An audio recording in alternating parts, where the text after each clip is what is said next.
Operation जागृति phase 4 Uttar Pradesh police और UNICEF के संयुक्त प्रयास से चलाया जा रहा है।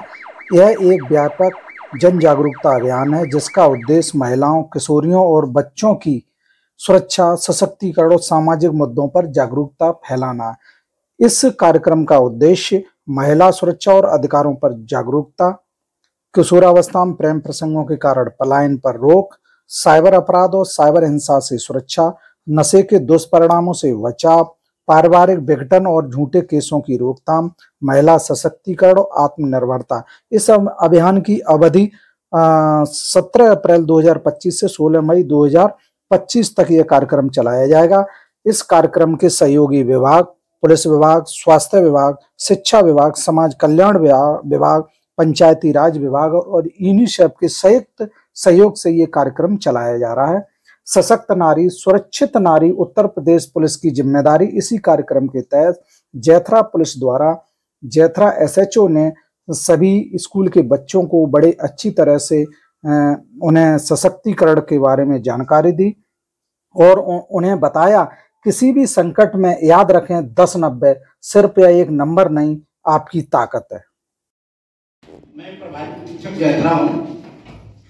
मैं आप लोगों के बीच में सामाजिक तौर पे जो बुराइयां आ रही हैं, समाज में जो परिवर्तन आ रहा है और उससे लेकर के जो अपराध हो रहा है उसके संबंध में जागरूक करने आया हूं। हमारी एडीजी में जो है आगरा ने एक मिशन चला रखा है, उसका नाम है मिशन जागृति। इस मिशन का ये चौथा फेज है। इससे पहले हम लोगों ने भी विद्यालयों में, ग्राम पंचायतों में जाकर के अन्य संस्थाओं की मदद से लोगों को जागरूक करने का प्रयास किया, जिससे करीब 50 लाख लोग प्रभावित हुए और अपराध में कमी आई, खास करके महिलाओं से संबंधित अपराध में कमी आई। मिशन जागृति के चौथे फेज में हम लोग मुख्य रूप से 6 बिंदु लेकर चल रहे हैं। पहला है महिलाओं के प्रति अपराध, दूसरा है झूठे प्रकरणों में महिलाओं का मोहरा बनाया जाना, तीसरा है लव रिलेशनशिप, चौथा है साइबर अपराध, पांचवा है पारिवारिक विघटन और छठा है युवाओं में नशे का होना। तो हम आपको पहले बिंदु के बारे में बता रहे हैं कि समय बहुत तेजी से परिवर्तित हो रहा है और महिलाओं के प्रति अपराध, हिंसा बढ़ता जा रहा है। एक पुरुष प्रधान समाज है, इसमें अपराध में जो है महिलाओं को इस्तेमाल किया जा रहा है। इसका कारण मुख्य दो है। पहला कारण यह है कि महिलाओं को हमारा कानून जो है अलग से प्रोटेक्ट करता है, उनके लिए अलग से कानून बनाया गया है। बालिकाओं के लिए पोस्को एक्ट है, उनके प्रति अगर सेक्सुअल ऑफेंस होता है, महिलाओं के प्रति भी कई तरह के अपराधों के लिए कठोर दंड का प्रावधान है। उससे अलग अलग तरीकों से प्रभावित करके उनके प्रति अपराध बढ़ रहा है, सेक्सुअल ऑफेंस बहुत हो रहे हैं, तो उससे हमें बचाव करना है। अभी हम साइबर में जाएंगे तो महिलाओं के प्रति किस तरह के अपराध हो रहे हैं वो भी बताएंगे आपको। दूसरा है झूठे प्रकरणों में जो है महिलाओं का इस्तेमाल करना। अभी हमने बताया कि जो है महिलाओं के लिए अलग से जो है कानून बना है, बालिकाओं के लिए अलग से कानून बना है। बालिकाओं से या बालक जो 18 साल से कम है वो बालक की श्रेणी में आता है, चाहे वो बच्चियां हो या बच्चियां, वो सभी जो 18 साल के कम के हैं वो बालक की श्रेणी में आते हैं।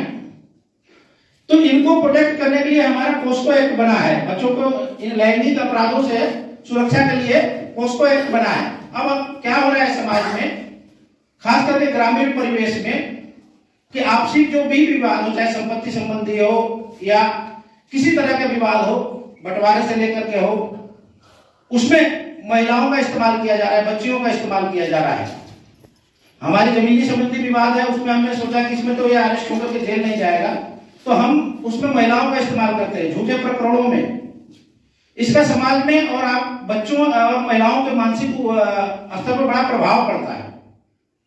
हम कभी नहीं सोचते हैं कि हमारे बच्चे का जो पढ़ने का उम्र है, या तो हम उतने जागरूक नहीं है सामाजिक तौर पे, या आप जो है कानूनी तौर पे, बच्चा जब पुलिस को फेस करता है, वकील को फेस करता है, और इसके साथ साथ समाज में भी बदनामी होती है। जो पढ़ने का उम्र है, उसको ज्ञान अर्जन करने का उम्र है, वो क्या करता है, कोर्ट कचहरी देखता है, पहले आप जाएंगे थाने में, मुकदमा लिखाएंगे, मुकदमे के बाद वो जो है उसमें अगर चार्जशीटेड होता है तो बच्चे को मेडिकल, तमाम चीजें, मेडिकल कराएगा, मेडिकल में डॉक्टर को फेस करेगा, डॉक्टर को फेस करने के बाद से वो वकील को फेस करेगा, जज को फेस करेगा।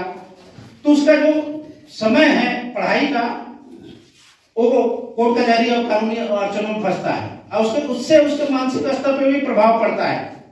आप आज उसका दुरुपयोग अलग कामों में कर रहे हैं और उसके चरित्र को लेकर के, कल हो सकता है कि वो अपने लिए उसका सदुपयोग करने लगे बच्चा।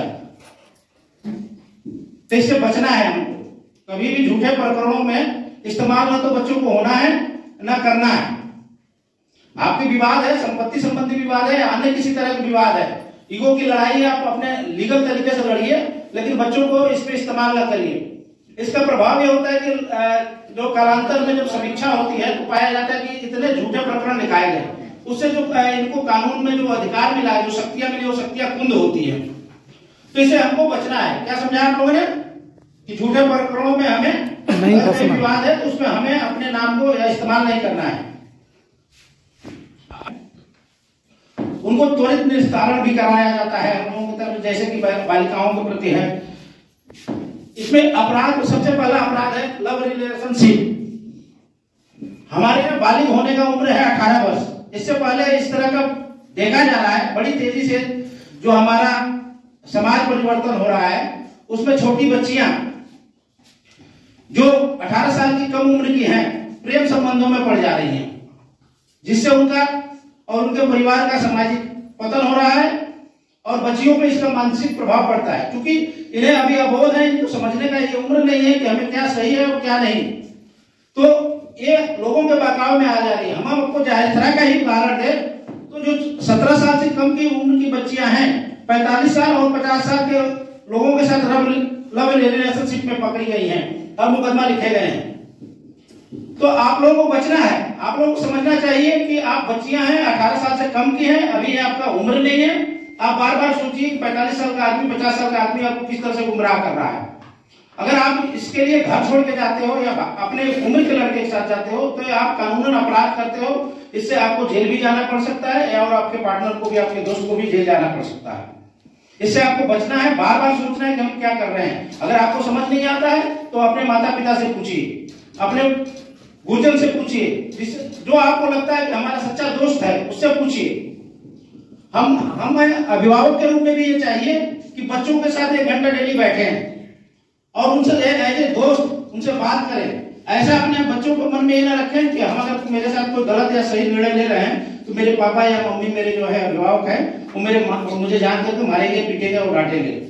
तो इसी तरह बच्चे को अपना दोस्त बनाइए, उससे हमेशा चर्चा करिए कि आपके स्कूल में बेस्ट लड़का कौन है, लड़की कौन है, पढ़ने में कौन अच्छा है, झगड़ा कौन करता है, कौन नटखट है। इस तरह की जब चर्चा करेंगे तो हर तरह की बातें वो बच्चे शेयर करेंगे आपसे। आप लोग भी शेयर करिए। कोई भी आपका दोस्त हो सकता है, अच्छा दोस्त हो सकता है, बहुत अच्छा दोस्त होता है, लेकिन आपका सबसे बड़ा शुभचिंतक माँ बाप से बड़ा कोई नहीं होता है। माँ बाप ही आपके लिए जो है सबसे अच्छा चीज चाहते हैं, भला वही चाहेंगे। आपका प्यार, आप कॉलेज में आए, स्कूल में आए, 10 साल के आए, 12 साल पे आए, 18 साल पे आए, 25 साल पे आए, आपका संबंध हुआ, आपके दोस्त बने, लेकिन वो 25 साल बाद बने। मेरे माँ बाप कब बने? जब हम पैदा हुए तभी से वो मेरे दोस्त हैं, मेरे गार्जियन हैं, मेरे अभिभावक हैं। वो उसी दिन से हमारे हित की बात करते हैं। कोई भी माँ बाप नहीं चाहता है कि मेरे पुत्र को, जिसको मैंने सृजन किया है, जिसको पैदा किया है, बच्चे या बच्चियां को, बालक को, उसका अहित हो। माँ ने तो आपको सृजन किया है, बाप का भी प्रेम 9 महीने बाद होता है। आप जब गर्भ में आ जाते हैं उसी दिन से माँ का प्रेम चालू हो जाता है। पिता तो उस दिन से प्रेम करता है जब उसके सामने प्रकट होते हो। तो माँ और बाप के, माता पिता के अलावा कोई भी प्रेम जो है ना, उसको बार बार परखिए और उसको 18 साल के बाद सोचिए किस तरह का मुझे क्या कदम उठाना है, बार बार सोच करके, क्योंकि ये आपको अलग तरह के ले जा सकता है। इसके आगे बहुत आपके हो सकता है कि आपका जीवन 1% लव मैरिज, 1% सक्सेस है, 99% असफल है। इसका बहुत बुरा दुष्प्रभाव है समाज में। लड़कियां कालांतर में जाकर बेच दी जाती हैं, काट दी जाती हैं, तलाक है, झूठे मुकदमे हैं, तमाम तरह के विघटन है। आपका जो है पूरा आगे का जो जीवन है अलग दिशा में चला जाता है। कहाँ आपको पढ़ना है, आगे पढ़ना है, कुछ करना है, समाज में प्रतिष्ठित होना है, लेकिन आपके घर छोड़ने, इस तरह के कदम उठाने से वहीं से पहले तो हमारा पारिवारिक और सामाजिक जो है स्तर ही गिर जाता है, समाज में हम नीचा दिखता है। माँ बाप क्या करते हैं, कभी कभी सुसाइड कर लेते हैं, या आप ही कदम उठा करके घर से बाहर जाते हैं, सुसाइड कर लेते हैं, कहते हैं अब तो हम घर से निकल गए, ना मेरे माँ बाप की भी इज्जत गई, अब हम क्या कर लेंगे। कभी कभी आपके साथ धोखा होता है, बेच दिए जाते हैं, तमाम तरह के अपराध होते हैं, आप नहीं सोच सकते हैं।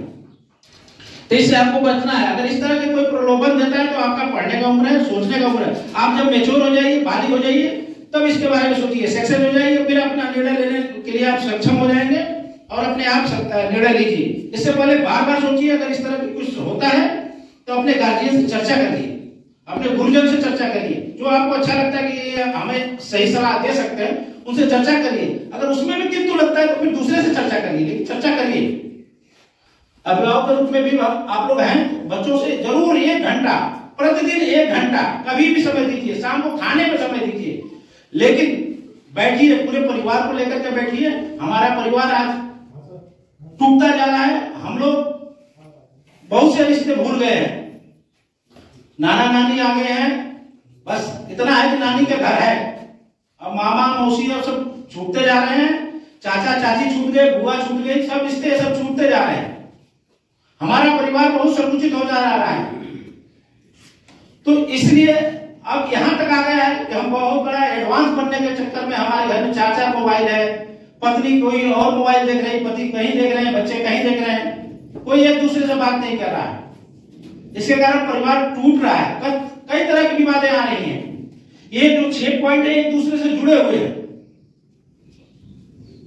आप कम से कम 1 घंटे के लिए मोबाइल को रख दीजिए साइड में, पति पत्नी बच्चों को एक साथ बैठिए, सबके बारे में पूछिए, एक एक करके पूछिए।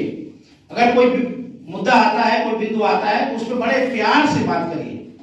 बात करने से समस्या का समाधान होता है, लड़ने झगड़ने और चिल्लाने से जो है समस्या का समाधान नहीं होता है, समस्या वहीं रुक करके वो दिशा मोड़ लेती है। अगर कोई समस्या लेकर के आप मेरे पास आए और मैं चिल्ला दिया आपके ऊपर, तो हो सकता है कि आप मेरे पास न ले आओ, कहीं और जाओगे। आपकी समस्या का समाधान तो चाहिए। अगर हम बाहर से थक हार के आ रहे हैं, घर में कोई भी है, वर्किंग मैन चाहे वुमेन, थक हार के आ रहे हैं, घर में आते ही कोई डांटने लगे तो हम क्या करेंगे? हमें जहां सुकून मिलेगा वहां जाएंगे।